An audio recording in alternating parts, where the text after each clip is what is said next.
making sure that we're up to standards, which is what we've done here. And so in the past, for instance, in the past 8 years, Volusia County Beach Rentals has invested $1 million in making sure that our stuff was up to speed, bringing it up to standards. We're obviously going to be doing the same thing, but now we have everybody involved. We have every single family, every single vendor, all working together to accomplish these goals and to give you the professionalism that you're looking for. Now, I understand that Steve was a vendor at one point. I know he had a vending operation in Daytona that he gave up in 2009, and he had one in New Smyrna that he gave him in 2014. But things have changed in the last 3 years. We have all these new standards that we have brought up that we are now incorporating to make sure that everything is done properly. This is what the county wanted. This is what the county staff wanted. This was your vision. We have agreed to that vision. So let's go to I'll start playing this. That's right. I want to make sure that you mention this, because in the event we win the bid, you'll have over 100 local vendors and their families and their employees that will keep their jobs and keep contributing to the local economy. That is absolutely important. It wasn't the easiest thing in the world to accomplish, to get everyone to come together, but we did that. And I thought that was just really special in this particular case. One of the reasons for that, I'll talk to you about that in a minute. One of the reasons for that is because we have been able to meet every single RFP standard that you've asked for. As you know, you have increased the standards, again, with this RFP. You have asked for additional money. We have been able to meet that criteria. We've been able to meet that criteria for the money and quality. We have met that criteria, although, to be honest with you, we were probably there already. And you asked for the potential for additional beach amenities. We are flexible. We will work with you. We will work with staff and do whatever is required of us to make sure this continuing communication between staff and the beach concessionaires, uniform beach concession operation. North Beach, South Beach, doesn't matter. We're all Volusia County. We're all Volusia County beaches. We're all Volusia County beach concessionaires. Now, I did want to raise a couple things. Like I say, we can meet every single criteria of your RFP, and we have agreed to do that. But at the same time, I know that Chairman Kelly has suggested that we want to find ways of managing this in such a way where we preserve as many parking spaces on the beach as possible. And there's a reason, and obviously we're in the same boat. We want as many people on that beach as possible because that's more customers for us. So we have a plan that actually would provide for up to 90 to 100 additional parking spaces, and we'll be working with staff on that as far as what we've asked for, because we heard what you said, and we can do this. The same thing, there's a couple of other issues. There was a recommendation that we reduce the number of roving ice cream sellers. I think they were concerned about the number of trucks going up and down. We can change that. We can actually do this in such a way where you have smaller vehicles, golf carts providing ice cream and things like this to make sure that the service is provided, because that's what's most important here. That everyone who comes to our beach, every guest who comes to our beach is happy with this and wants to come back. We can provide that, and we'll work with staff on that. I'm just telling you that we will be flexible and continue to be flexible in working with staff. Same thing with the wraps and how you want us to do the trucks. We'll do whatever you want. But we will bring up to the fact that sometimes if you do the wraps over the entirety of the truck, there's certain wear areas in which the wraps start falling apart. Well, you don't want that. We'll bring our experience in working with staff to make sure that what you have is absolutely professional, absolutely what you want, absolutely the right direction for the county, and putting our best foot forward as Volusia County Beaches. I was very pleased to see this editorial yesterday, or day before yesterday. And one of the things that I really loved was the concept that although these beach contracts were out there and there was a potential for out-of-state people or out-of-town people coming in, the two bidders that you're going to be looking at today are both from in town. And I think I love that term. That fear has been put to rest. We're going to have locals running the beach, and we really do appreciate that. So in conclusion, and I'm doing this less than 15 minutes, There's three things I want to point out. Every working local vendor is here today supporting this process and supporting this bid. You couldn't ask for anything more with all the experience you have. And, I am a little concerned when I hear Steve suggesting that some of our people will be working for him. Obviously, everyone here is on a contract, and so I suspect that there's no contracts between Steve and anybody else. So what you're looking at now is every person here has a contract, and we will be putting together that organization where everyone who's working now will continue to work. Volusia County Beach Rentals and our local vendors have a great track record of service, and that's, like I said, you can ask anybody that. Last time this thing went through, there were a number of concerns, if you recall, regarding how the beach looked, how the beach concessionaires looked. You don't have those same concerns today. And it's because of Volusia County Beach Rentals, because they have upgraded and maintained a standard of service and a standard of quality. And that's why so many people were thrilled with the idea that we're going to keep this local service for the beach concessionaires. And three, these local vendors, Volusia County Beach Rentals, have in fact provided a bid that meets or exceeds every single standard that you have asked for in this RFP. And that's something as well. Although we've provided some ideas, we can meet every single part of that RFP, and we will do that, and we look forward to working together and negotiating a contract that's the best for the citizens of Volusia County. Thank you. Thank you, Glenn. Any comments or questions from council? Ms. Wheeler. Yes, I want to thank both of you for preparing proposals. I am absolutely thrilled to death that it's going to be a local person. That is very important to keep our people working and all of the vendors that we love, continuing their working. I will make one little comment just for the ice cream trucks. In my opinion, I don't think 3 is enough, especially in the shores. You can use 2 in the shores. So the smaller vehicles would be good, but I definitely think 3 for that whole north end is not. What we have found is ice cream is one of the things that people look forward to when they're at the beach. And we don't want people waiting to get ice cream. So but we can work together with staff on that. Right, okay. Ms. Denny's. Thank you. Yes, and thank you for the locals that continue to support us locally and everything going on at the beach. What I want to discuss here, and I don't know if now's the time to do it, Mr. Chair, in our RFP, we talked about the wraps and or talked about an all-white concession truck.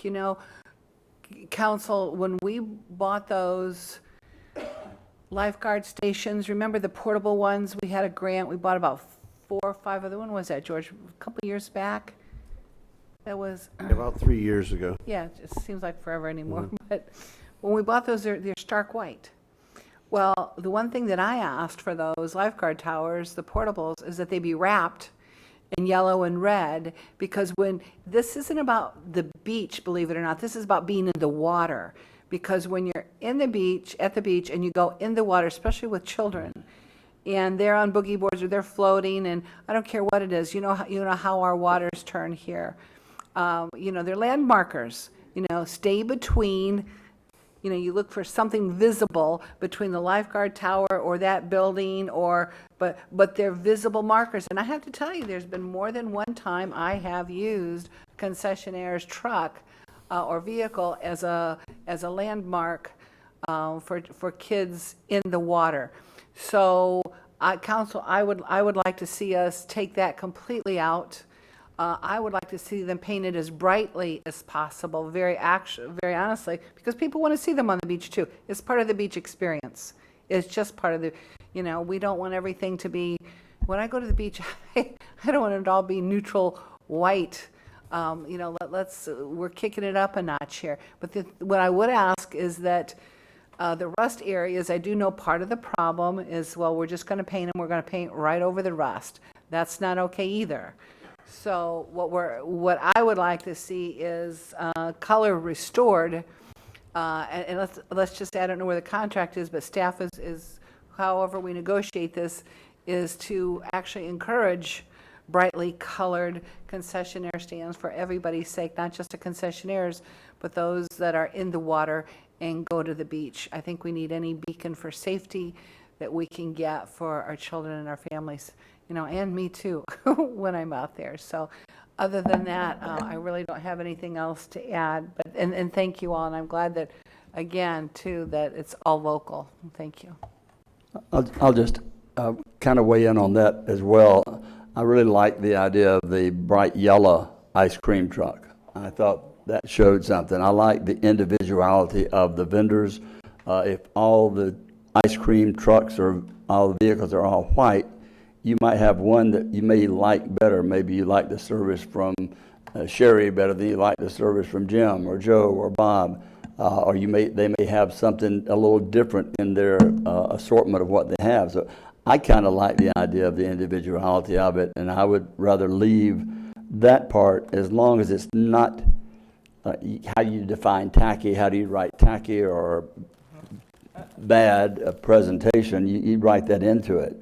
I would like to add that they be flexible in some of those, because, for example, one of the exact same reasons, and that's why I think some of the umbrellas and the chairs that are there, those are easy for people to see. They're brightly. They know that if the children are out in the water, hopefully they're looking for those chairs or whatever. And if there's something stationary, I don't have an issue with it. I know that the RFP wanted uniformity is the way it was written.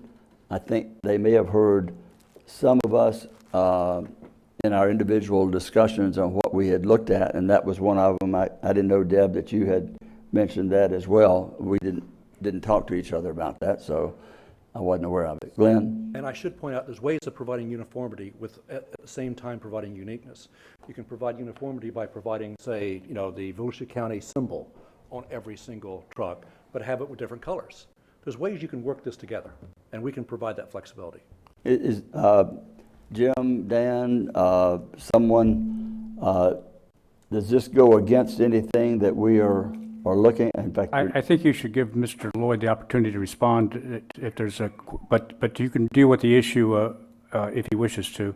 But I think you can deal with the contract after you make the I wasn't selection. making my comments generally toward the particular presentation. I was making mine as general presentations, Well, comments. So, but I was certainly, if he would like to respond to that, to that particular question. on the particular question of whether or not you would want all of the ice cream vendors or whatever they might be to be the same, or you would have the option to do that. It's not a problem to make them. Either way. Either way, it's not a Okay. problem. But as far as those thoughts, and I guess we would have to get weigh in from the rest of the council to see if there's any objection. Ms. Wheeler? I definitely would like the colors. Okay. Absolutely. Pat? I'll be the odd man. I think the white is, I don't have a problem with that. When's the last time you were at the beach? See this suntan?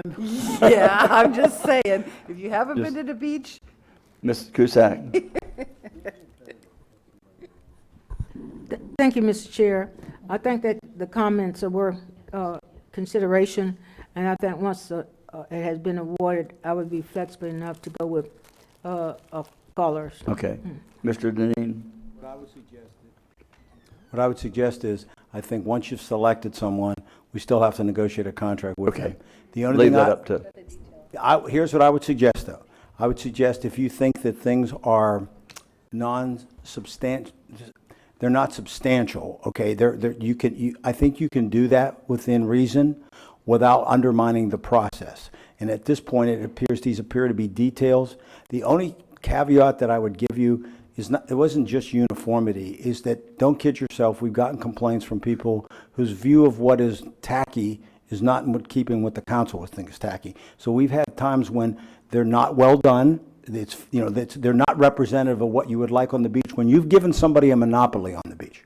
So in some cases, I think the issue of color is not the issue. The issue of quality and how that's applied may be. So we can make that something as part of the contract. okay, well, I think from the two that I heard present today, I think the quality is not an issue from either of the two that present. Ms. Cusack? Thank you, Mr. Chair. I just wanted to add the fact that I do not think we should put the county council Volusia County, Florida logo on the trucks, because we don't own them there. Right. Yeah, So that would be something, that would be the only thing that has been said that I would. I mean, I would rather see the vendor, whoever that may be, if they have a logo symbol or something on each That's of right, their yes. vehicles, would be much more conducive to doing the business, whatever it is, Volusia or the other, you had your own company. Are we talking then that all the vehicles from that one vendor would all be the same, or that just anybody could do whatever they wanted to do? If you select someone, let us work the details out on it. Okay. All right, I guess it's now time, unless anyone wants to rebuttal anything that's been said, it's time for us to mark our ballots. I'm guessing. No, that's true. I've Go never ahead. done, Janine? are these secret? They're gonna be put in a secret compartment? No, you fill them out, Janine will collect them up, she'll tally it, okay? She'll show me what the tally is, and then she'll announce it.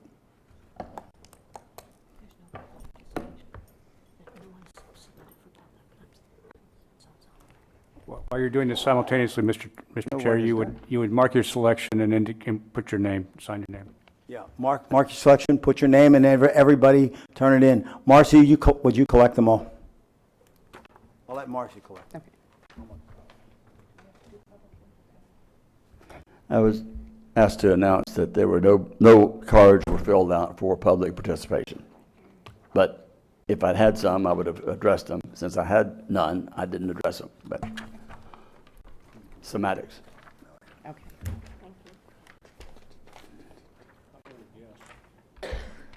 I voted yes, too. I voted present. All right. That's why I'm standing here, in case somebody voted present.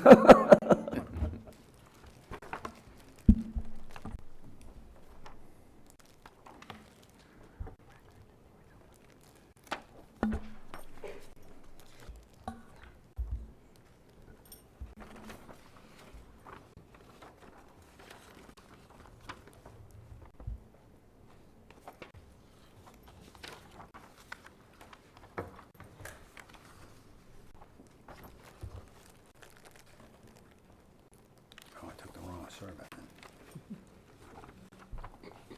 Did you mark Ed's down too? Yeah, okay.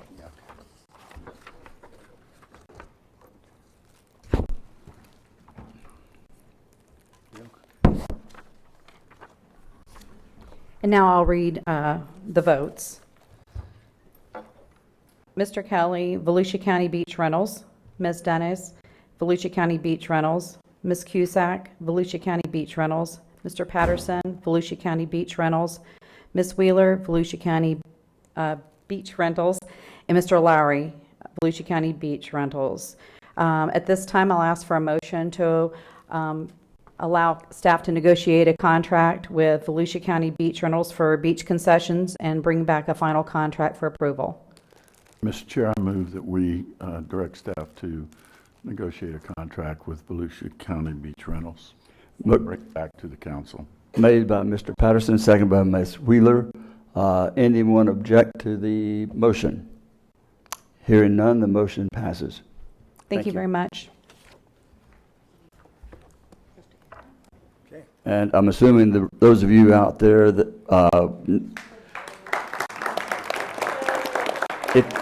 if you don't want to stay and listen to the rest of the meeting, I do want to show that the back of the T-shirts, which nobody can see, says, now they can actually say this, "I love working in paradise." okay. The beginning of I-4, Thank you. where I-4 starts. Those are good colors for a concessionaire's wagon, too. I think you probably figured that. Thank you very much, and we will now, thank you.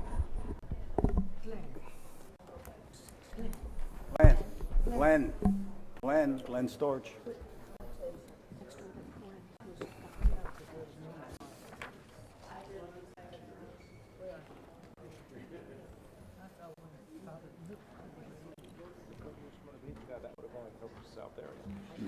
Glenn, Then you'd have to renegotiate it with the North. Glenn. And then you'd have split.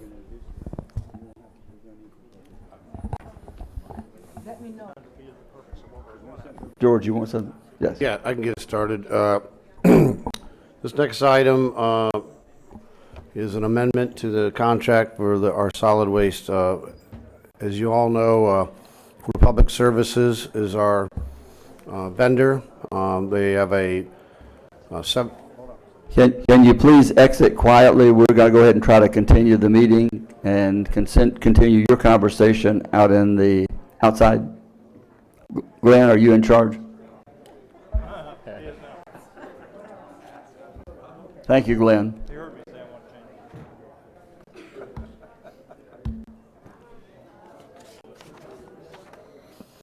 Thank you very much. I tried, Pat. Okay. Go ahead. Yes, sir. George. We know what they're here for, right? Yeah, Republic Services was our low bidder and been working with us for 5 of the first 7 years here of our contract, with another 7-year option to go forward. They've been a good partner with us. They've worked hard. Anyone that knows anything about when you do a solid waste contract, it's a pretty big learning curve to learn the area, hire people, bring them in, learn their routes. They've done all that. Anytime we've needed an adjustment of their management team or anything like that, they've worked with us. They have the ability in their contract to come forth for unusual costs, and they've elected to do that, and they've worked with staff to negotiate what we think is a fair change in their compensation. With that, I'm going to turn it over to John Angiuli, who'll go over just a little bit more about it, and then the Republic, they are here in the audience if there's anyone that needs to ask any questions. John? Good afternoon, John Angiuli, Public Works Director. I don't know what else to say. George has pretty much said it all right there. Each of you have been briefed already on this topic. As George mentioned, we've got Republic Services representatives here. A couple of key gentlemen that's worked with us through this negotiation is Bryant Thornton, our General Manager, as well as Don Collins, the Municipal Relations Manager. There we go.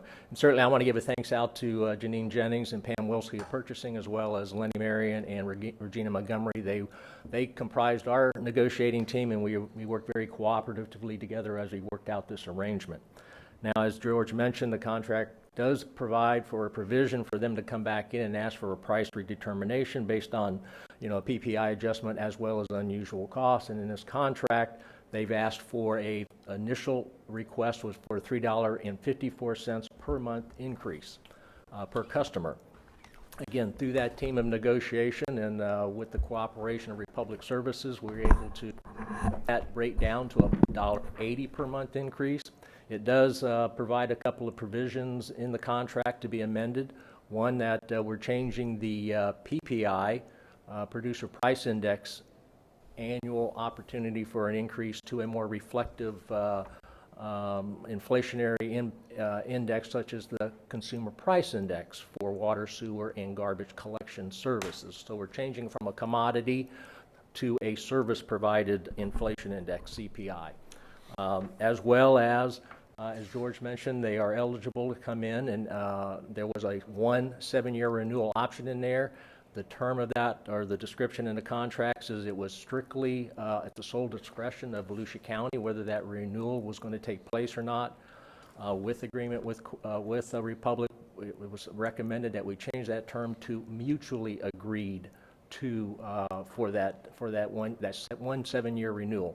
We also implemented a condition that they respond and tell us by March 1 of 2018 whether they're going to renew or not.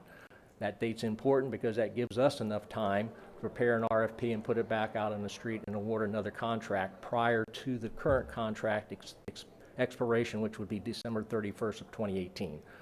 So we've added that in there as well to give us some coverage. Now, the $1.80, what that means to our garbage customer, it'll change the annual assessment by about 10%. It'll go from $190, which was adopted in 2009, has not been adjusted since that point. The new assessment will be $210, which is a $20 increase. Staff respectively requests council approval of the contract amendment number 2 to this particular contract, as well as approval of the resolution increasing the non-ad valorem assessment to $210 per year. Ms. Cusack? I'll hold my comments until after you. Do you have public Oh, I participation? thought you were, he's finished. Do you have questions? Mr. Eckert? Yes, sir. In this case, night follows after day with the non-ad valorem assessment, but I wanted to be clear that there's 2 items, and so that any motion should either address both or at the council's preference, you may separate them if you wish, but the non-ad valorem assessment is necessary to pay the increased contract charge should you see fit to approve that. Okay. Ms. Cusack? Thank you, Mr. Chair. I think that in this time, as the economy begins to increase, service awareness is key, and that we have had good service from our present vendor, Republic Services, and I think that they have been good stewards in trying to maintain the quality of the delivery of their services or pickup of their services. So I even though I reluctantly hate to have increases, but I do know that that's the cost of doing business. And sometimes we have to move forward, even though we try to keep it as tight as possible. And we also want to make sure we maintain the integrity of the people that we deal with. So I think with good stewards that we've been, and with the good work and that we've received from Republic Services, that it is necessary that we adhere to the request as it has been proposed to us today. With that in mind, Mr. Chair and my colleagues, I would move for the amendment to contract for solid waste collection and recycling services with Republic Service of Florida, Limited Partnership, DBA Republic Service of Orlando, and the resolution that increasing non-valorem assessment. A motion made by Ms. Cusack, seconded by Mr. Lowry. Any comments, Ms. Denny's? Thank you. I wanted to thank the partners from Republic. We met, I guess, was it yesterday? And in talking about this and the increase, we were talking about how much more debris is being picked up from when the contract was originally initiated. I think this is what, about a 10% increase? Roughly speaking, do you believe it's been a 10% increase in disposals, or what do you think? It's been Amazon size. Well, that's where I'm going. because here's the thing. We talked about the biggest indicator of this, and probably not the blessing, is Amazon Prime. So when I got home last night, there was my Amazon Prime box. This is one of the reasons that cost of services have gone up, because everybody's using it and everybody's putting out the trash. And it's not just the box that you get, it's everything that's inside it and the stuffing. I mean, because I got, what was in there was about this big, and the rest of it was just all packing. So you get 1 or 2 of those a week. My husband would be very happy if it was only 1 or 2. Yeah, if it was only 1 or 2. Yeah, but I guess that's we've become a disposable society, a more disposable society. It is also because the economy has picked up. People are buying more things. People are throwing away more things when they buy things. For instance, our bulk items have, the amount of bulk items that we're picking up have increased by 119%. See? Like furniture and so forth, I'm guessing. You see it all the time. Mr. Patterson? Oh, And sorry. I just want to add, the recycling is not included in that. No, it's not. So we use a lot of, they do not charge us for the recycling. I just want to make that point, that it's a lot of point. recycling. Good. Mr. Patterson? I want to just give Republic credit, because any time I've had a situation that I needed to get somebody complaining that they got missed or whatever, they're really Johnny on the spot, and they've done a great job, and I'm pleased with that. And as I was reading a story in the Sentinel the other day, the cities down there are going to experience a heck of an increase. I think one of the cities, their recycling fees were going to go up an additional $176,000. And when I said that they have a better, more unique way of doing it that isn't, we aren't getting tagged for that. So I really appreciate what they're doing. They're doing a good job. I'll just make this one comment tying in with the good service. I was at the Speedway in February for the 500 where we had to give our welcoming to the people there. And on the way in, a gentleman stopped me and said, "Hey, Mayor." I said, "Well, yeah." And he said, "I live in the county." He said, "I've had my Hurricane Matthew debris out. I put it out before the last day, and here it is February, and it's still sitting there. Can you help?" And I said, "I don't know what I can do, but I'll see what I can." It just so happened that the next week we had a council meeting. And a gentleman right out there, sitting out there, said, "You ever have any problems or issues?" I said, "Just this one, but this particular thing." It was picked up that afternoon. So this week, not this week, but when I went back for the 4th of July races, I was there. The guy grabbed me. Mayor Henry was with me. The guy's about 6'4", and Mayor Henry says, "How do you know him?" I said, he goes, "Man," he said, "I trust politicians now. At least I trust you." So that's one for us, and the rest of it. But it was nothing I did. It was all because of you and because of him asking and you doing, probably in that case, maybe going above and beyond or maybe right on that line. So thank you for doing that. That certainly made them very happy, and it certainly shows the character of your service and what you're doing. Proud to have you as hopefully as continuing on. I think we still have to vote on it, but you've heard the motions and we've seconded. Any objection to the motion? Hearing no objections, the motion will stand. Thank you very much.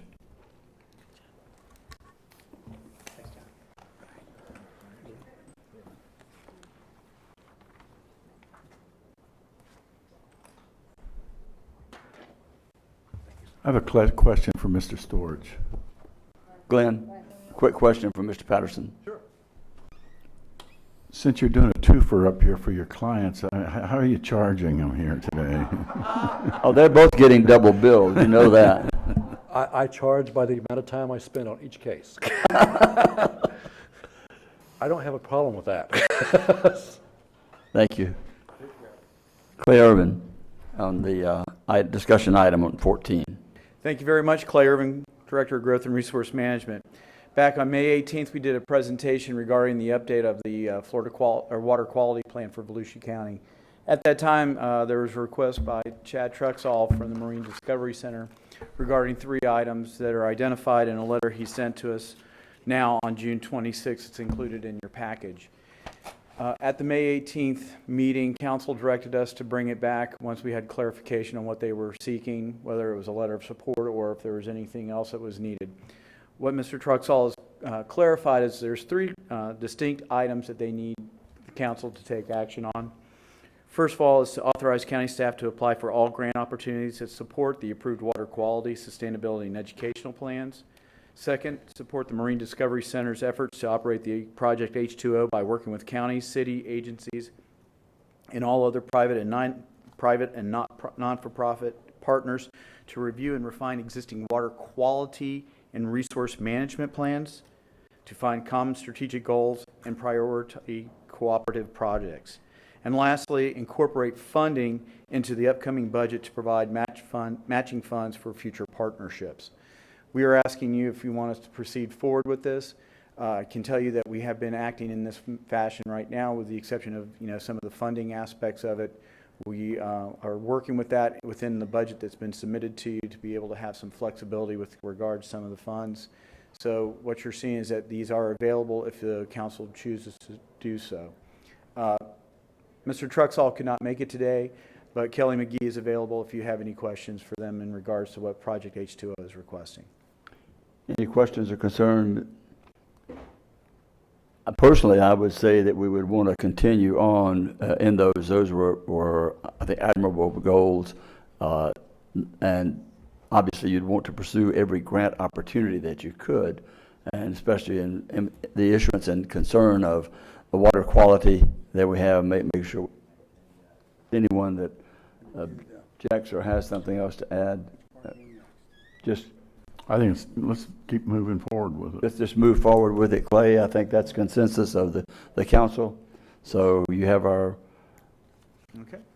thank you very much.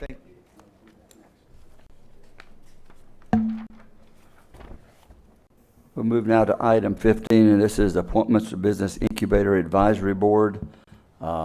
We need 4 positions. I think, I'm hoping that we can make those as the 4 in 1. Dan, we can do that? Can we not? Yes, just sir, if you like. take 4? Currently, I think the top 4, I believe, are currently serving on that board.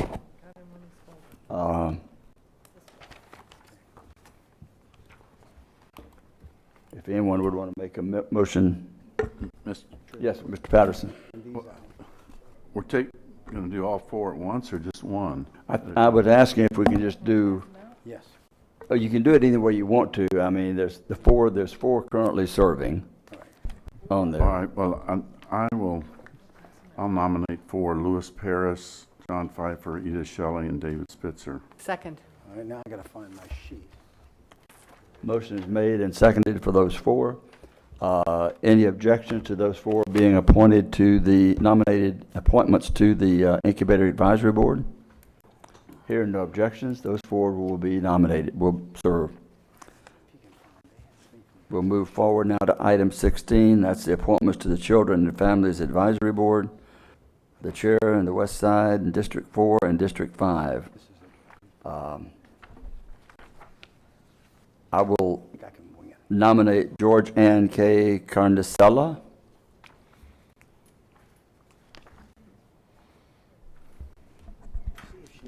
To serve on the Families Advisory Board.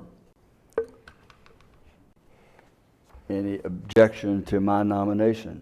I guess that's the way you do that one. Yeah, there's no second required. No seconds. So if there's no objection, the motion passes, and George Ann K. Carnicella will be serving on that board. Is there a nomination from District 4 is not here. District 5? I have Nobody applied. So, working on that, but I haven't got it by yet. and once again, we need to let people know that there is difficulty in getting people to volunteer to serve. Please go online, fill out an application, call. We'd love to have people to serve because you're what helps us. And now we are moving into public participation, and we have an individual, and I don't have his card, her card, the card. You know who you are. Robert Stolman. Stolman? Yeah, he's right there. Yes, sir. And you'll tell us your name and address, and you'll have 3 minutes to tell us what's on your mind. Well, thank you very much. My name is Robert Stoltman. My address is down in 400 East International Speedway on the Gateway Corridor. It's very interesting, all the overlapping things that have occurred today. The discussion about the water quality and also the land that you're selling, possibly, that you've accumulated. All of those things interrelate with what I'm trying to do, which I sent you guys an email, which I don't know if you have it, but it's related to renewable energy. These devices that I've tried to send them to several of you. I've met some of you in person. You know, there's been elections. I started trying to work on this about 5 years ago. And what I'm hoping to get the city of Daytona Beach and the county to engage in is using these devices. These devices are wave buoys. They're attached to the seafloor. As the wave actuates the buoy, it pressurizes seawater, it sends it to the beach, and then it can either run hydroelectric turbines or it can be desalinated into fresh water. Last night I made a presentation at the city of Daytona Beach as they move forward on the road project. I gave them some illustrations that I made, which I emailed some to you. I modeled it initially on the derelict, or the decommissioned water tower property on East ISB, so that, that there would be access to those transmission lines going back to the, to the water facility. So I'm hoping that you guys will take a few minutes and read my email and go to the Carnegie Wave site and see the technology. I started this, like I said, about 5 years ago. So I've already made several pilgrimages to Tallahassee, where this would occur in state waters, and so I made a presentation to about, I think there was 56 people from the DEP there, as well as some 20 that were on a conference call, and they gave me a letter of endorsement where the leases would be like 16 cents a square foot, and their only big concern was whether or not it would impact the beach renourishment zones, and I provided you a map that was a part of that presentation. So at this time, as far as I've gotten with the whole project, is that, I've gotten a preliminary recommendation from the Department of Environmental Protection for the leases. I'd like to try to work with all the municipalities. I mean, this is an ideal situation, especially with Jimmy Buffett coming and 10,000 houses, and they actually have an oceanfront piece too, where you would incorporate this wave energy, create renewable fresh water, as well as electricity. And since it's all on the ocean, it's right on the transmission backbone. And I hope you guys will take a look at it, and I can pursue. Thank you very much.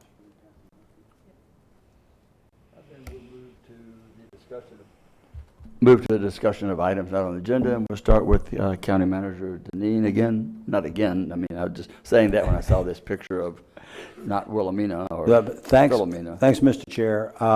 What I'd like to do is at first, I've got three things.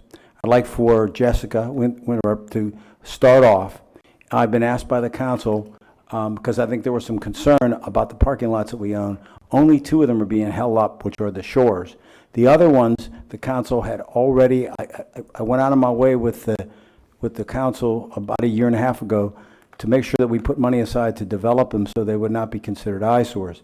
So what Jessica going to do, this is in your master plan. It's already been presented. You've already seen it. You guys have already appreciated the update, but there's some confusion over, one, how much eyesores we're removing, and two, where we are in turning these into parking lots. No. So, Jessica, if you would walk us through quickly, I think the update would be good for everyone. Good afternoon, Jessica Winterwerp, Volusia County Coastal Director. I just want to go through real quick. Here's an overview of our lots. This is nothing new for everyone, so we're going to kind of go through it rather quickly. The north end, the 1255, is the old Argosy lot that we purchased. The 650 South Atlantic Avenue is your other place in Ormond. University, obviously, we know is now open to our patrons. 726 is the old Sun and Surf Hotel. 3167 is the old Strand in Daytona Beach Shores across from the Denny's. 3621 is the old Jasmine Hotel, which is immediately north of the Dahlia Beach Ramp. And the Hiles Boulevard is a new Smyrna at the Hiles Beach Ramp. University off-beach parking lot is open. You're aware of that. I've got a couple pictures here, what it looks like today, a little site plan, and what it looked like before we started building. All the words on each slide is an exact replica from what is in your capital project sheets. Hiles Boulevard off-beach lot, we had a bid opening. We have a bid opening right now at 3 o'clock to see what kind of construction bids we get in for Hiles. So Hiles will start construction right after Labor Day. 3167 is pending local zoning approvals with Daytona Beach Shore. It's a picture of what it looks like. And 3621 is also pending local approvals for Daytona Beach Shores. Just a point of interest, the Shores did ask us to remove some fencing on the 3167 site so that they could install some decorative plantings, and we went ahead and removed the fencing for them. And the other lot, this one, we also took the time to remove the old motel. Yes, sir. The motel came down, you can see the aerial of what it looked like, and now it's a vacant lot with some really nice palm trees. When did that come down? Probably about 8 months ago, something like that? No, sir, it was before my time. It's been longer than a year and a half. Was it that long? Okay. Next up is 1255 Ocean Shore Boulevard. This is the old Argosy site. What we are doing with Argosy is we demoed the 8 individual cottages along with an office residence as well as a maintenance building. We removed a swimming pool. We removed an underground pump house that was connected to the seawall. This required major seawall repair. We had to replace the dead men. And we also removed a concrete staircase at the seawall. We will be ready to go to construction on this in the first quarter of FY18, pending our CCCL permits. These were definitely considered eyesores on the beach. This was a lot of removal. We cleaned this area up. Well, there's 2 lots where we got impacted by Hurricane Matthew.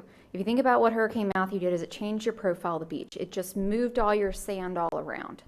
And when we went through to get our coastal construction control line permit from the DEP, they said, we can't issue your permit because your survey is not reflective of what's on the beach. So we had to put the brakes on. We had to go through the procurement process, get another survey, resubmit our permits. It's just a delay that was a result of the storm. It's justified because the beach did change. Yes, So but we still stayed on we're still track with this construction we said, and it's in your book.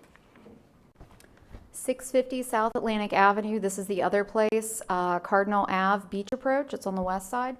We currently have 55 off-beach parking spaces that are being used during peak and high tides. If for some reason Cardinal Ave is closed, our toll attendants are saying, if you just park across the stoplight, you can then park there, use the stoplight to walk over in the pedestrian pathway, and then come to the beach. What have we done at Cardinal? Or I'm sorry, 650. We recently had a tenant, the Mobile One facility, right there on the corner. You may not have known that was a tenant of Volusia County. His lease expired at the beginning of June. We had to board up and secure the site. We've removed a lot of graffiti. For some reason, people think that they can dump their couches and tires there, so we've removed that as well. And we're currently going through the process with the Mobile One owner to make sure that we've abided by all the DEP tank removal process, which is regulated. But construction is still funded for FY18 in October, and we'll be ready to go to bid in October. We just got our city approval today for our zoning and variances. You had a discussion with the city, correct, on the on the timing of the project as far as the demolition and everything being all done at one time, correct? Yes, it's more efficient and it looks better if you do your demo and your construction at one time. And the reason is this: if you have contractor A come in and do the demolition, and then you use, because we're using a portion of this building for our new facility. It's going to be a coastal and beach safety facility where we can store lifeguard towers and our inventory and our staff. We're going to take advantage of the existing infrastructure and save money for the county. Yes. But what they were going to do, we don't need the whole building. So I think what George is getting at is that we talked about taking down the portion we didn't need. Ormond Beach did not want us to do that. Right. They didn't want half a building hanging out. So funding will come through in FY18, which is October 1, and then we'll be ready to go out to bid once that funding is been operationalized. 726, this is the Sun and Surf. This has been our problem child. We went through and we removed the old hotel. You probably remember that happened within the last year. That was the one where there was a picture on the News Journal of the excavator that fell in. Well, apparently there was an underground vault. So we removed the hotel, we removed the underground vault, we also removed the pool. We found a 500-gallon fuel tank along with 300 gallons of fuel. We are doing contamination. We're removing contaminated soils in accordance with DEP. We just got clearance yesterday that we only have to remove 1 foot of soil below where the tank was, and then we'll be good, which is great news. Well, the neighbors also begged us to get this out of there because this became a real homeless issue on the beach. There was a lot of people that were squatting in this building. It had been going on for a long time. This was really a disaster. We cleaned up this disaster. Yes, sir. We also had asbestos, and then at the request of the city, we installed a 4-foot wooden picket fence right along A1A. And then that's all we have. So we're moving forward. Just want to make sure there's an update, there's a plan in place. I think we've done a lot to remove some eyesores that have been there forever, and that the plan's all on track, and we will, as we get the designs finished and all the appropriate permits, we'll do it's all funded, the council approved that, and we'll do all the construction and make it look really good. Thank you, Jessica. Thank you. Next. Mr. Yes. I mean, I was looking at potential 400 parking site, over 400 parking sites that I've looked on that, and I really, it's amazing, that somehow there's a perception out there that we've got this blight, that we've got buildings and all this, and really, I don't know why the local press hasn't picked that up, that we're doing a hell of a job trying to get this stuff done and paid for and built out, and I think that's something that the council needs to take credit for what we've done. Well, first of all, you're right. You cleaned up a whole lot of eyesores that everybody else complained about and did nothing. So we cleaned those up, but in addition, we're going to really make them look nice. With the paving, you also had to approve the designs before we did it, because it also includes landscaping. Well, about 2 days ago, I was having lunch and I met a guy who does a lot of the, sells a lot of the beachfront property over there. He was mentioned in the newspaper, and as he said, there's a lot of other properties and they're just not selling out there. So if we were to sell, I don't think there'd be anybody wanting to buy our properties unless we were going to give them away, and I don't see that happening. So I'm glad we're moving forward, because we just don't know what the future holds. We don't know about the habitat conservation plan in 2030. We don't know about all the other things that could possibly happen. And the tides that we've had here lately have really shut us down on the beach. What I would suggest is, if there's ever a question, if you don't want to ask me directly, your books. It's all updated and everything's on track based on the master plan, the capital master plan in this case. With that, unless there's any questions, we got two other things I'd like to do. One is to get your approval. This is my favorite part of the day. You saw the ship that we purchased. This is a better picture of it. I shouldn't say purchased. Let's make this clear. We got the ship for free. I am proud of the fact that we snagged it away from about 4 or 5 other counties that wanted it. I have no idea. That's not the picture. That's not the one I want yet. You're ruining my dramatic. That's the one. That's the one that we snatched away. The Coast Guard and the customs people are not only appreciative and like our reef system. I remind everybody, we went from when I got here, we had 41 reefs, and the council said, I talked to them about making it the world class. We have 148 now. And we have, in terms of ships, we have 5 steel ships, 5 steel barges, 3 steel tugboats that are already in the system. So this is a big addition. These are bigger ships, bigger and better steel ships. This is the one that we got off the Coast Guard. And as I told you, they want to make a big event out of it. The customs people and the Coast Guard and all of them want to come, and we have the thing we let people on the ships. They want to come and put up booths. They want to talk about what they do. We're going to do a marine reef thing on it. Everything. Unbelievable. I think kids will love it. So this is the one that's actually been moved now, and the process costs $125,000 to clean and transport this.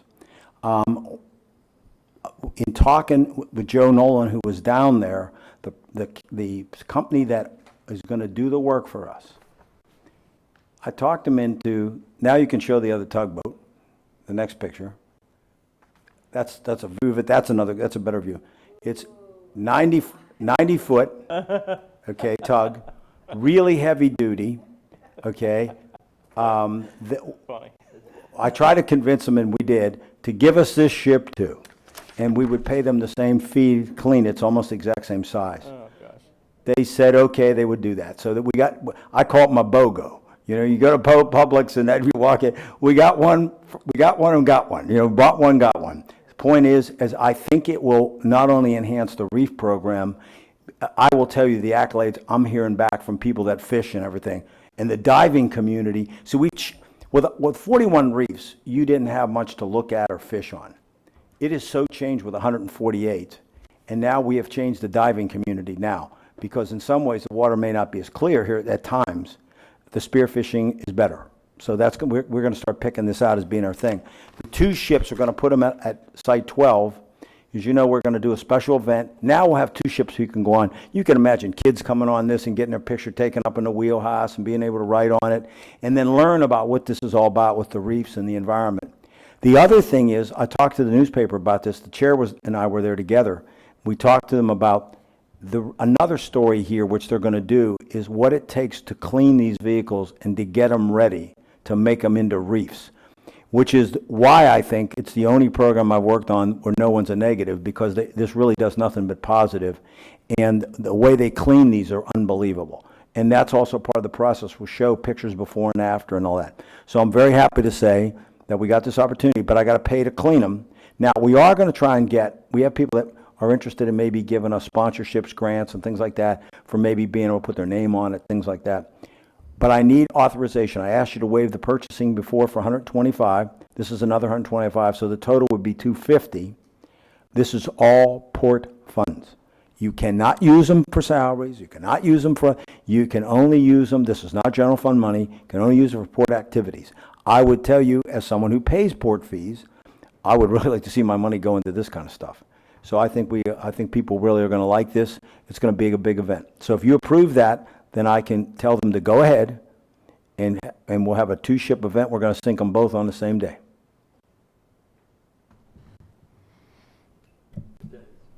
Thank you. Are you still, where are you going to sink these at, Jim? Probably Site 12, about 9 miles out in about 80 feet of water. Which is where? Straight out from Ponce Inlet. Straight out about 9 miles. And it's part of where we have the other ones. You have to really be methodical about how you do this. This will actually, we don't have ships in this area. The ships change the nature of the fish in a sense that it attracts, okay, and I'll read this. Steel ships create localized microcurrents. You can imagine Joe wrote this. And upwelling that attracts bait fish, which in turn attracts highly migratory pelagic predator species such as king mackerel, barracuda, cobia, dolphin, manta rays, sea turtles, Goliath groupers, and various sharks.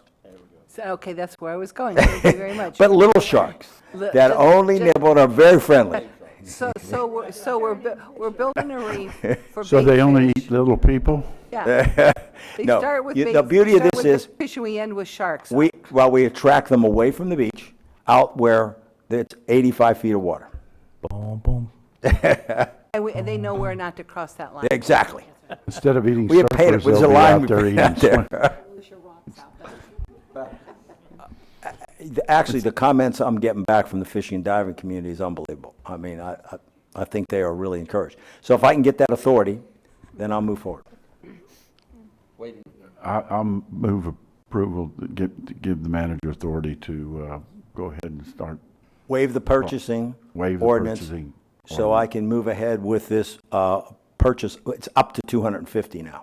Up to 250,000. I'll second that. Seconded by Mr. Lowry. Any objection to the motion? Just one comment. I hope these boats that are all metal are rust-proof so they don't go away so quick, but I know that's not the case. No, but I will tell you, Mr. Chair, and Joe will tell you this. I do know this part, but he reinforced it. The tugboat, because of the nature of how they use tugs and pushing stuff and everything, the steel plating on them is a heck of a lot thicker, and they tend to be more stable and really do not degrade. But these ships will last probably pretty much in their configuration, especially as big as they are, probably well over 100 years. Okay, so we'll have some big fish at some point coming in to eat the little fish. Motion is made and seconded. Any objection? I'm sorry, can you clarify who the second is? Mr. Lowry? Thank you. Motion passes. Thank you. And last but not least, and I would say that I am as proud of this as I am of the thing that we move forward today on the court system. And that is, I'm going to have, who's going to lead us? Tom going to start off? Tom, you want to come down? Mr. Motes, and he's going to bring Molly and his whole staff, Tammy and them all down. I want to give you an update on our diversity program. It's a real positive. We've done it quietly. It's the comments I'm getting back from staff are amazing in terms of them really liking what we're doing, understanding that not only does it help to recruit people and to work with people, but just dealing with customers that are different than you. It really opens people's eyes. I think that this is a great organization, but it needed a cultural shift, a cultural change. And so Tom will walk you through the program. I couldn't be prouder of anything else that I'm doing. Thanks, Tom. Good afternoon. My name's Tom Moats. I'm the County's Human Resources Director. I'm proud to be here today also to announce officially this program. Mr. Deneen tasked us in 2015 to put together a program, and mid-15 we hired Molly Hudson, who I'll introduce formally to you in a few minutes. Behind me is our diversity specialist, and we put together a program at that time, met with all the managers and kicked off the program. Molly then met with all the 40 divisions, started the program, started telling them how to do diversity and inclusion and the hiring. And we were very fortunate at that time that our position of our employment manager came open, and Molly became our employment manager. And with her background in diversity and inclusion, we got a double bang here, an employment and a diversity and inclusion manager. And she works daily with the hiring managers, and that helps us in the diversity and inclusion. She schools them and teaches them. She started training. We started putting together some training classes. Then we had to fill her previous position with Jamie Edmondson. And there in that last year and a half, we put together this program that's before you this afternoon. And that by meeting with the divisions, they were had a lot of good feedback and very enthusiastic, and that they needed more. So what we did is develop a training plan that goes through 2018. We're going to be training all the employees, and not only are we going to be training them, we'll be having resources for them. We're going to ask every division to designate a diversity champion or coordinator for their area to meet with us bi-monthly, our diversity, Molly and Jamie. And through them, we're going to be offering back to them programs that will include not only trainings, but videos. We also will have monthly discussions, roundtables with them, teaching them on diversity and inclusion, teaching them ways to do recruitment better, basically changing the culture of our organization. And we're very excited about that. The managers are excited. And we're going to kick off the program again, re-kick off the program and energize everybody on August the 9th. And we have a speaker that is going to be coming in to speak on diversity and inclusion. We're going to ask the managers then to go back and appoint their diversity and champions for each area. And so this time I'd really like to just turn it over and let Molly and Jamie tell you a little bit of their experiences of the program and what they've seen since the program has kicked off. So Molly?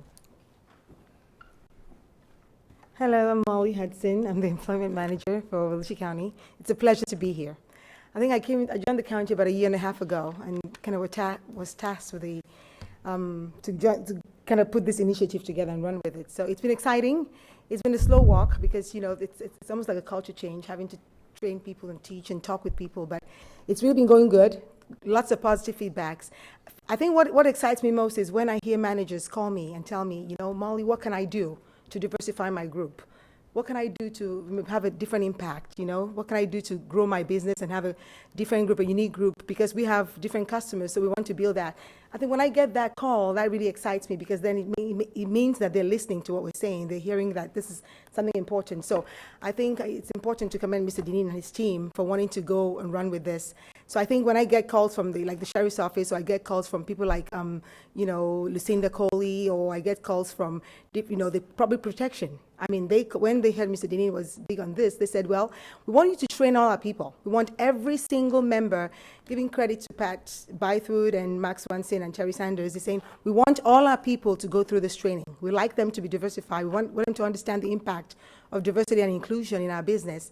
So getting them involved, now I'm out there training for the past month. Before then, I did entire training for the fire department. Went through their training on diversity, about 480 people. And then the past month, I've been training the public protection team. So in my class, when you hear people say, after I finish, we have a discussion, and they say to me, well, I never saw things this way. I never really saw things from this perspective. So I think it's been enlightening for me, because we take a lot of things for granted. The people who are like us, or they think like us, but not so. So talking it out and really breaking it down and using my life experience to relate to them, I think it helps them understand where we're going with that. So it's really exciting. It's a culture change. It's going to take us a little while to get where we need to be. But the good thing about it is we're getting there. We're on the right path. We're on the right road. With encouragement and support, we are. And Jamie's been gracious, because she gives us the numbers. So we can see the numbers, not just going out there talking, but we can also see the numbers and we see the progression. So I think it's an exciting place to be at this time, and I'm really excited to be part of this team that's getting us where we need to be. So I thank you for I thank you for your support. It's really exciting, and thank you for the opportunity to be a part of this big initiative. Thank you. Jimmy? Thank you, Molly.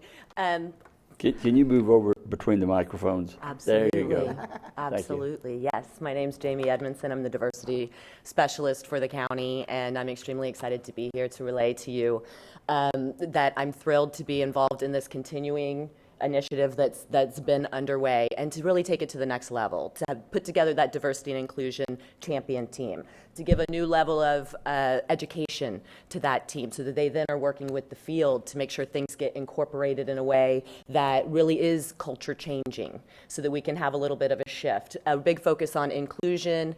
My things will be interactive, different types of activities. So we've developed not only a strategic roadmap, a dynamic master plan for diversity and inclusion, but a robust training schedule that goes along with it, like Tom referenced, Mr. Moats, that takes us through 2018. So this isn't a destination. We're not going to get there by then, but we've put together the bones of our plan to make sure that as we grow and we learn and we adjust and we modify, and because we want to know what the field really needs to be successful, that we have that agility within our plan. So this is a journey that we're just going to be on, and it's going to be about who we are, not a place that we want to get to. So I'm happy to be here. I'm proud of it, and I know that you guys will be too. Great. Thank you. I was watching a movie last night called Lion. I don't know if any of you have happened to have seen that or not. And it was strange how sometimes we hear things that happen. You hear something one day, and the man was in a class in college in Australia, university, I guess they call it. And it was a diversity class, and he being Indian, they were trying to relate him to some of the people in Australia, and how here we are now today talking today about the diversity program. It just shocks me, or strange how things like that happen. But it's good that you're moving forward with that, and wish you all the success that you did. Ms. Cusack.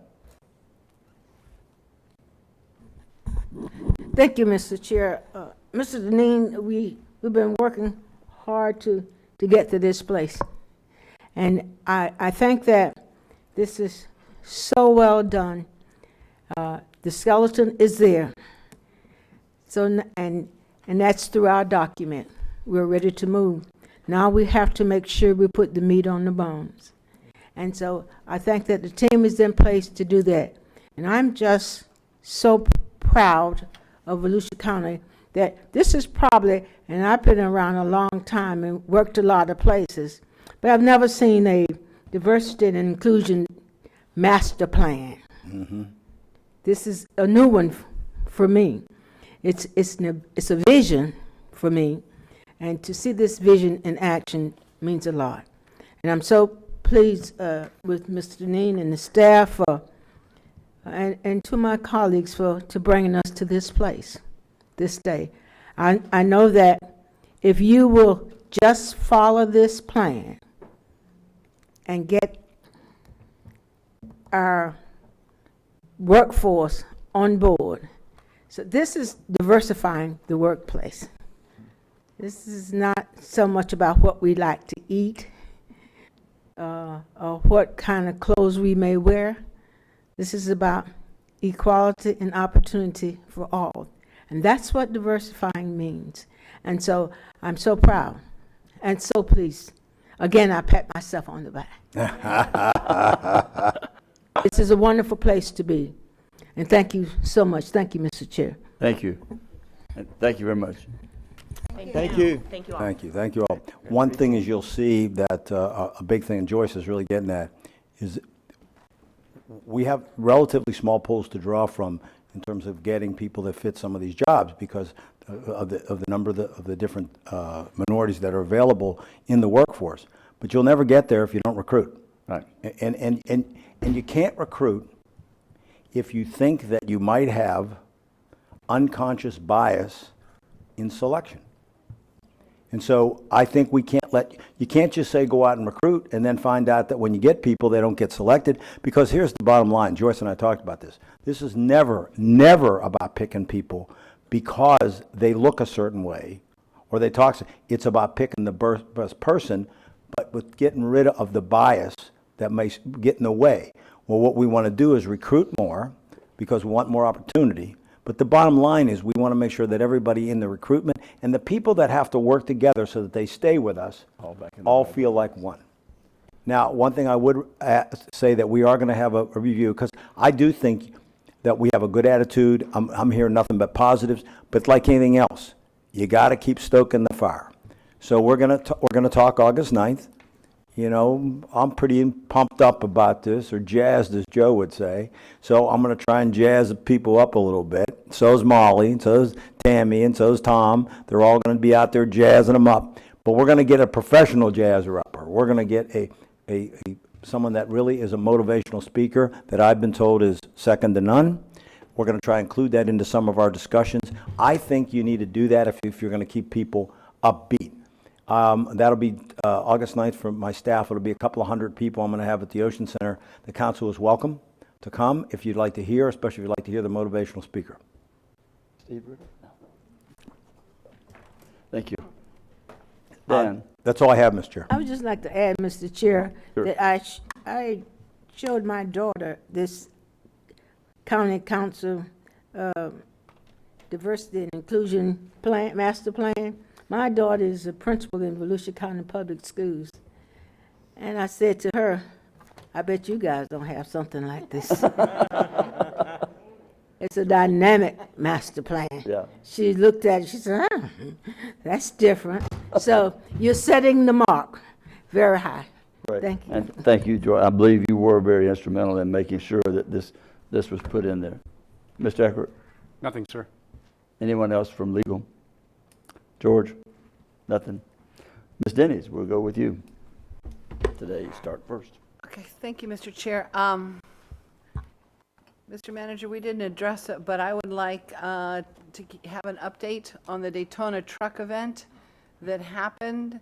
And starting out on the record, that was not sponsored by Volusia County. Some of the misinformation that's out there, they just happened to rent the Ocean Center. It was not a Volusia County sponsored event. And the organization, as I've been talking to people, this happened through social media. So there are different things now with technology that we can't control, nor can we know what's going to happen. So I know my words was controlled chaos, and that's probably maybe too kind a word for some of the reports that I've seen and I've heard from this. But can we just get a report on that and what happened and what we can do to make sure it doesn't happen again? Ms. Denise, between your comment and other comments from Mark Guthrie, and I talked to both cities, by the way, both Shores and Daytona Beach, and they had concerns. I will tell you that I have never been prouder of beach safety, okay, and our lifeguards, but beach safety specifically. You know, it's unfortunate the accident we had down there. To make this all work and to handle all the issues, you'd be hard to believe all the stuff that our people dealt with over that weekend with all these trucks and 30 lost kids and everything you can think of. And this added an element. Ray told me it's probably one of the most unique weekends he's ever worked, and he's our expert of all experts. I will tell you, we did not sponsor that event. We have a public building, so let's make sure I say this on the record. We have a public building, and out of a whole thing of free speech and First Amendment rights and all that, if someone wants to lease that building, now we're not sponsoring, we're not giving them extra money, and they're willing to meet our the competitive prices, and they gave us an overview where it was a smaller number of people, and we had no reason to believe there would be any issue. What happened is Number one, people can use social media, which they do, to go on the beach anytime, whether it's, they don't need our permission. All I have to do is buy a ticket or have a pass. But in this case, we became a focal point with using the Ocean Center. The problem is that I've now heard back from not only council members, but from the cities, that they believe that being that close to the water and that we became a focal point, and my understanding is, as little as 4 or 5 hours before the event, 4,000 people showed up, and which we never expected, that it encouraged a higher level of gridlock and activity on the beach than may not have been in there if they hadn't sort of rallied at the Ocean Center.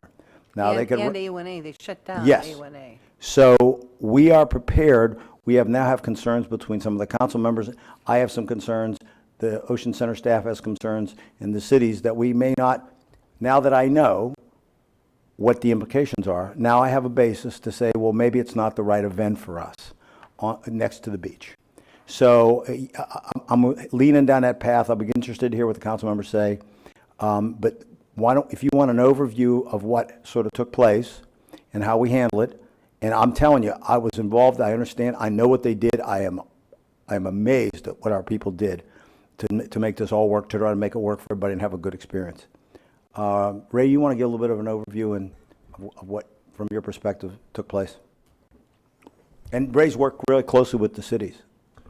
Thank you, Ray Manchester, Beach Services Director. And the manager, he summed it up. We knew this event was on its way. We knew that the difference this year, that it was an Ocean Center event, but we did expect some overflow onto the beach, and we expected some impact on the beach side. We met with Daytona Beach and Daytona Beach Shores, and we basically said, let's get ready as best as we can. We don't know what to expect, but we expect some impact. Not like in the years past. At that point, that's what we thought, but we thought we were going to get something. Come to say that was vastly underestimated. Even though the event was Saturday and Sunday, on Friday they started rolling in. So this turned into a 3-day event for us. And on those 3 days, beach safety as a whole had over 600, almost 650 incident calls or calls for service. And like the manager touched on, these aren't just law enforcement calls or services. We had, dozens of missing children, dozens of rescues, about 50 disabled vehicles. We basically went into a traffic management mode as the day went on. We got noise complaints, fights, alcohol complaints, all mixed in at the same time. But it was so drastically so quick the way these vehicles came in that we basically resorted to putting out fires as fast as we could. When the beach got unsafe, we shut it down. And that's where our partners in Daytona Beach and Daytona Beach Shores helped us. We managed some traffic. Ray, if I can add one thing that can't be missed. Because the tide came up high, and as the tide came up, here's the other thing. You need to understand what these guys do for a living. They not only manage the traffic, they move all the signs. Do you know what? They kept moving the signs to make traffic lanes that made sense for me. In addition to that, every beach safety officer is required to back up every rescue, back up everyone, and be the lifeguard every place there's not a lifeguard, all at once. Right? We were wearing all of our hats that day, and it basically came down to putting out fires, handling complaints, and trying to do the best we can in consideration of the big picture, which is miles and miles of beach. And like the manager said, when the tide comes in, it affects our traffic lanes. And with these big trucks rolling around and with the amount of people, we shut our traffic lanes down. And we set up what we call forced exits on our beach approaches, so you can't cruise around. When you get to that approach, you have to exit the beach, and we're not letting you back on. And that's where our partners in Daytona Beach Shores and Daytona Beach came into play, because they helped us with the traffic as it went on to A1A. So we had 3 very busy, very hectic days. I was here back in the day for the spring breaks and the BCRs and the bike weeks and whatnot, and this is right up there with them, because even though it affected the beach, it affected the entire beach side, and we haven't seen an impact like that in a while. So I appreciate the comments towards beach safety. The men and women down there did a great job. We did receive several comments and complaints about various things, but we tried our best to be everywhere we could at every time. Again, we had dozens of rescues, a couple of major medical calls. One unique one was a hit-and-run accident up in Ormond Beach, where the gentleman involved ran away, ran into the ocean, and had a heart attack. So it was very involved. So then, that's a major medical call, so you have to have resources go down there and take care of that. We had another major medical call down in the Dunlawton area, a heart attack in the water. So that involves a lot of resources. And like the manager said, we had upwards of 80 lifeguard towers open, and we're running interference for them also. We're not an us and them when it comes to lifeguard and beach safety. We're all one cohesive unit under one umbrella. So there was a lot of moving parts this weekend, and it is what it is. And on Sunday, obviously we had the unfortunate accident, but we did have our traffic lanes closed. We did have our forced exits up there.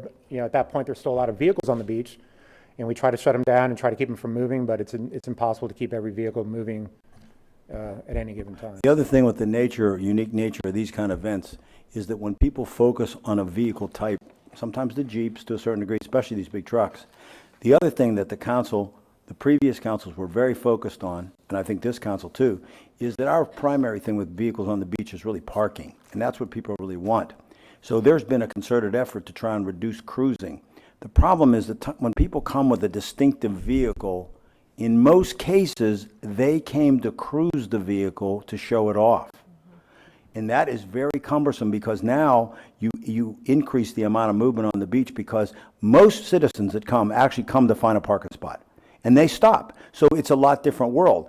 And so what he's trying to do is not violate people's rights, but they've had to try and curb this obsession with cruising, which is something that the council long ago believed should be something that we try to stop. They try to do that and do it in a way without being Nazis, so to speak, with giving people, try not to infringe on people's rights. But I do think that that's one of the problems we have when we get these unique groups of vehicles. They didn't come to park in most cases. They came to drive. And that becomes a lot more cumbersome. Billy, did you have a question? I want to weigh in on this. I didn't know Ms. Denny's was going to bring it up because I certainly was.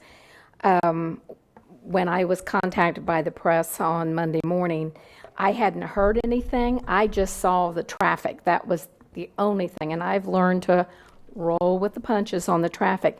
However, by Monday afternoon, I was getting phone calls, emails, and I started making some phone calls, and it was bad. I can't thank you enough for what you all did, and everyone that complained did comment about how well they thought you were doing within your capacity that you had. Some of the other comments that I had was they wanted to know about if there was an oversight for who was scheduled to be in the Ocean Center. And again, this was emphasized. This was something that they rented to be a part of. It was certainly not what they had perceived it was going to be. I think they were planning for 600, and social media or whatever brought it to a different category.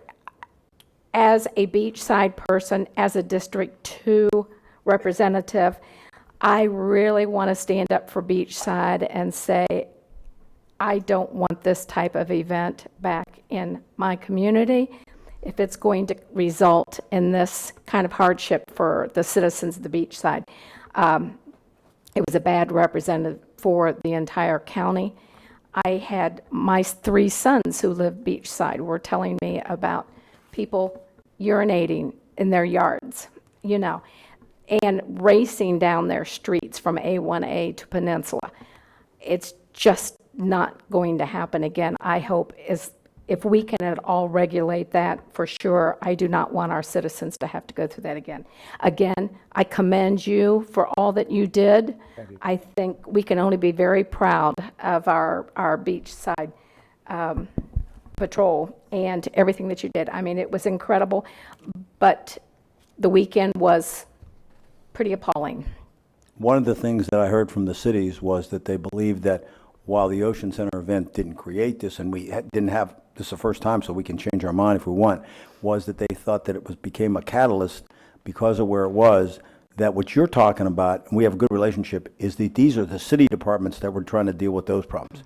This would never be beach safety. These are the city's police departments when it's in people's yards and things like that. But what I heard back from them was that they were concerned that they thought that this was an unnecessary catalyst to an issue that they may have anyway on social media.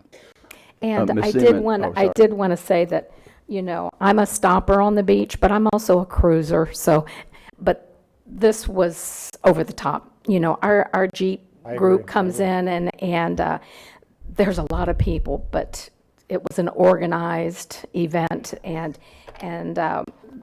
this was something that I would like to deter from ever happening again.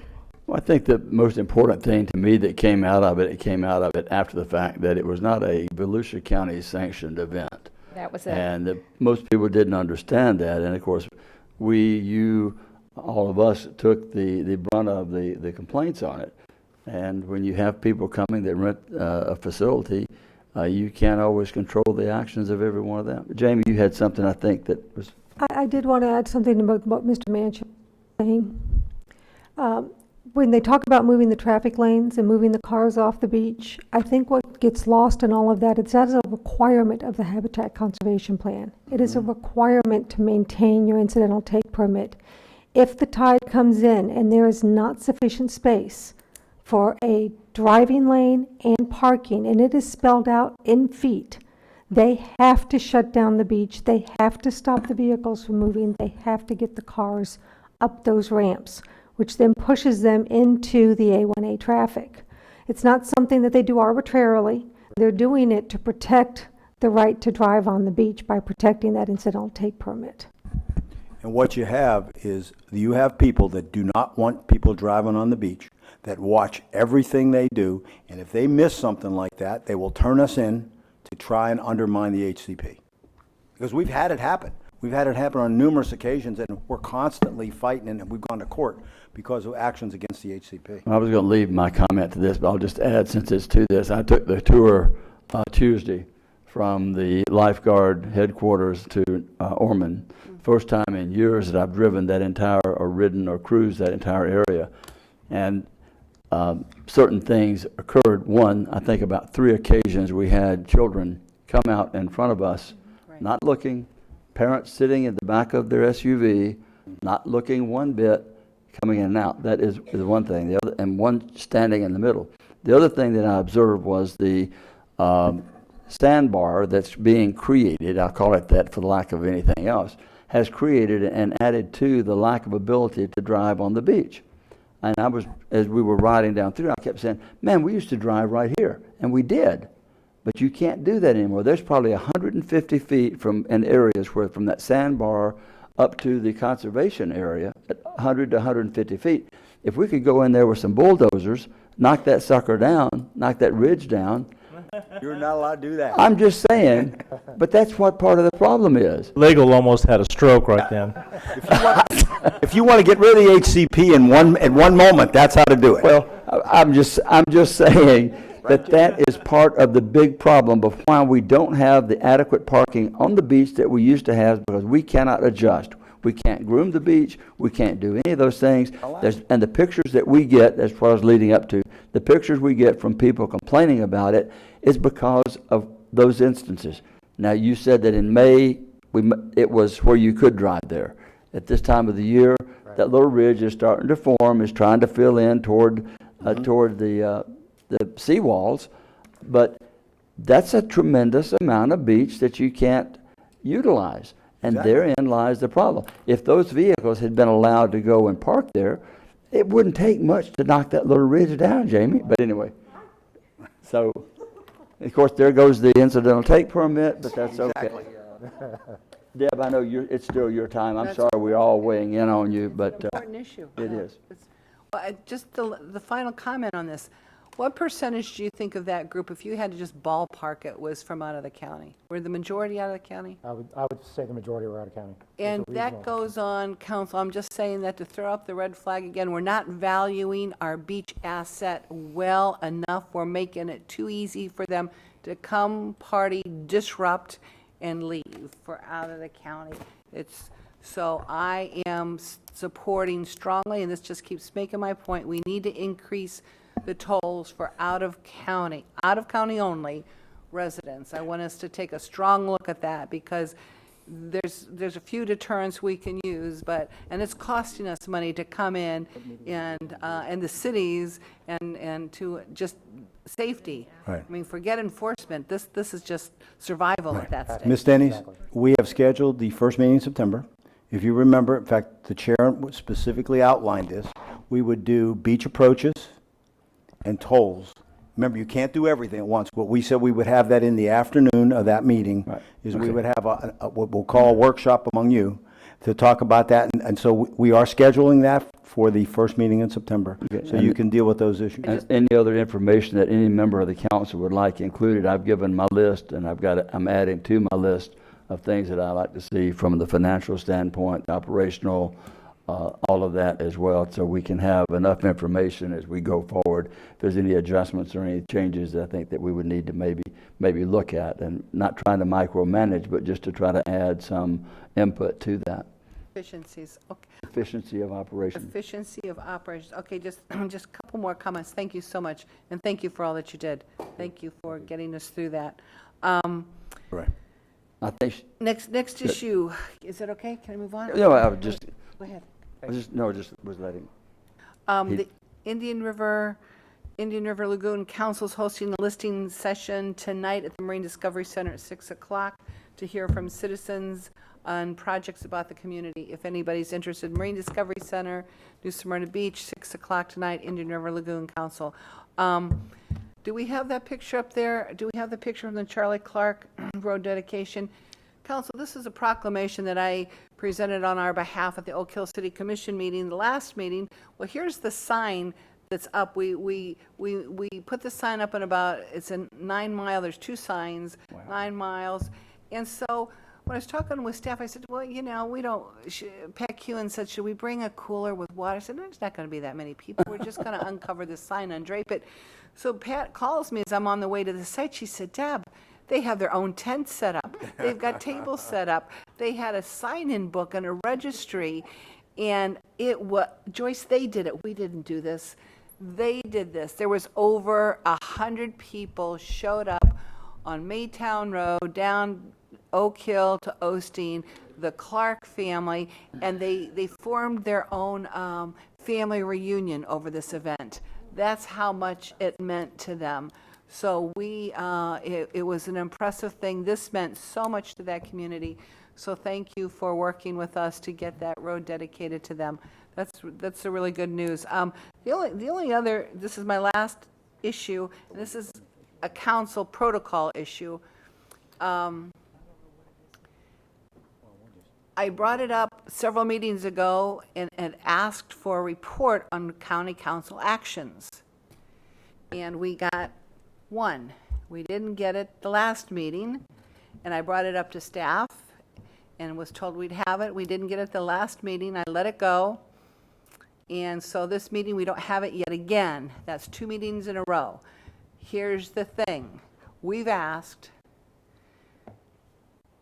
It's supposed to be in with the minutes. Mr. Manager, I don't know what else to say unless I'm not seeing it. It's not anything that I have. And that's the report that when we ask for a project and somebody's going to check on it in their apartment, or where is it in the pipeline, and then when is it finished? Am I not seeing it somewhere? Did anybody see it? No, we haven't done, there was no action items the last meeting, so they didn't add anything to it. They should have just given you a copy of the same thing. 2 meetings in a row. Don't tell me this council has not asked for action items. I'm sorry.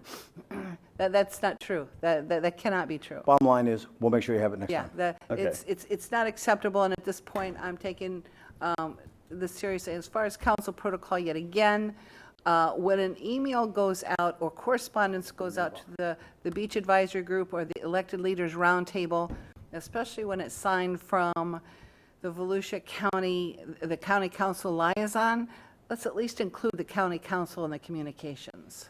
Whether or not we attend, I think it's good for us to at least know what's going on. We don't go to all the meetings, but I read to see what's going on. So I'm asking for the courtesy of council to be included in all these correspondences, and not an oh, by the way anymore. Has council been included? That's going to be my first question. Has council been included and informed? Because this is, Anyway, that's all I have. Thanks. Okay, thank you. Fred? I'm good. Pat? And just an update, July 19th was supposed to be a Sunrail Commission meeting. For some reason, it got canceled. The mayor of Orlando had more important things to do. And it was thought to be rescheduled to August 2nd, and now it's scheduled to be August 30th, but we should have the amendments that we're working on right now at that point. So that's my update on Sunrail Commission. But I wasn't very happy with what went on, but we still could have met. You know, we had a quorum, but I guess the mayor of Orlando is more important than anybody else here in the state. That's right. Ms. Wheeler? Thank you, Mr. Chair. I was just going to bring up real quick, one of the, we're all involved in boards, and at my last ECFRPC meeting, which is East Central Florida Regional Planning Commission meeting, that's always held in Orlando. The taxpayers always, you deserve the best from us, and we're out there working. And going to Orlando for this meeting, it's a long day, but and I'm just learning about this committee, but they did give me a paper on the 6-year return on the investment that we put with our dues. And they gave us a 99% return on investment, and that's by them helping or assisting in grants with us, combined with us. And this, again, I'm just learning about this group, so I'm really not that familiar with all of it. But I do know that the cities need, if you have a problem with, you may not have a planning commission. Lake Helen just got $10,000. And those are important things. So this is an area that we are at the table, and that's always important that we're there. So that was just a little brief thing. But I did want to bring up, too, on our newly formed beachside redevelopment committee that we all appointed people. I have talked to several of them, and they're very, very excited about what's happening there, and that this is truly a beachside redevelopment. I do want to enforce, this has nothing to do about beach access, beach driving, beach anything. This is beachside development between A1A and Peninsula. So that group, they're really getting in there and they're working together.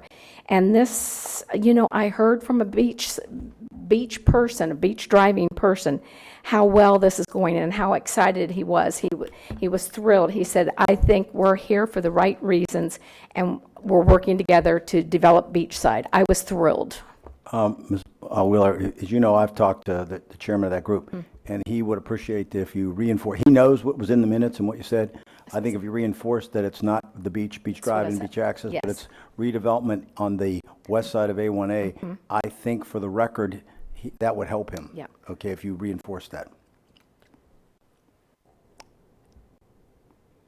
Ms. Cusack? Excuse me, can I make a comment to that? And to go alongside that, if we're reinforcing what the council said, is there's no funding coming from the county. So they're looking, I've heard there was conversation on a funding source. Well, this is a freestanding committee of appointed individuals, and we're giving staff time to do minutes. That's it. But we're not funding it, and it's west of A1A. Anything else is off the radar, flat I'm out. assuming, because I don't see anybody disagreeing, that that's reaffirming your position. Okay. One thing we are doing is we are, in addition to doing minutes, we are providing information, just like the cities are. We've asked them to help the group. So Clay's brought them information where it was appropriate from us, and the cities and the redevelopment people have brought information. So we'll help when they ask us when it's pertinent to county information. Okay. I made my couple of comments, and I am looking forward, I don't know if that's the correct word, to attending the council, county commissioners, county councilmen in Washington, D.C. Next week. I think that can be some good. I know years ago, we sent 2 people from Ormond, and we were able to actually acquire $1 million for an interchange study. Fortunate for that one. I don't know that we'll be able to bring back money, but I think we'll be able to let them know our concern, especially with FEMA. I have a meeting scheduled that Friday morning at about 10 o'clock to meet with the people there, that hopefully we can let them know our situation, and they can stay on top of it, at least. Whether others are there doing the same thing or not, I don't know, but we'll be there representing our county to take care of that. One quick other question or statement. The group from First Step asked if we wanted to have a member representative on there. I guess that's up to the council, whether you want to formally have someone. We have made our commitments. We're not involved in the operation of it. Whether you feel as a council that we should have someone there representing us, I'm asking your thoughts now, or we can wait till next time. Well, we don't have anybody on Hope Place or in DeLand, so I think our approach is, it's in their court. I mean, that's just the way I look at it. I think that would be. Might be misinterpreted too, I think. Right, We have to be yeah. very careful there. Ms. Cusack?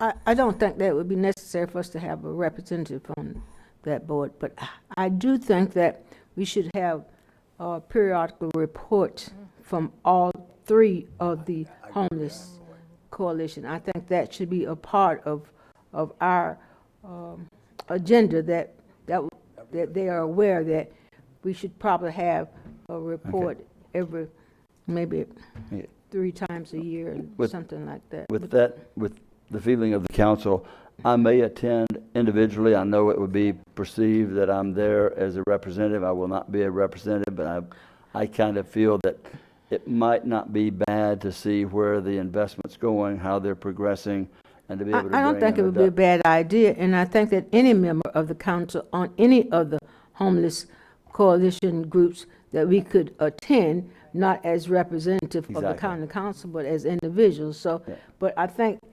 quarterly or annually, at least we should have something from each of those committees to be brought to the county council as updates. Okay. With that, and trying to hold to my goal of shorter meetings to get out of here before 4 o'clock, as it's 3:59. You better hurry. I've got about 38 seconds left, I think, before 4. So. Well, I can take up that time. With that, the meeting will be adjourned at 3:59.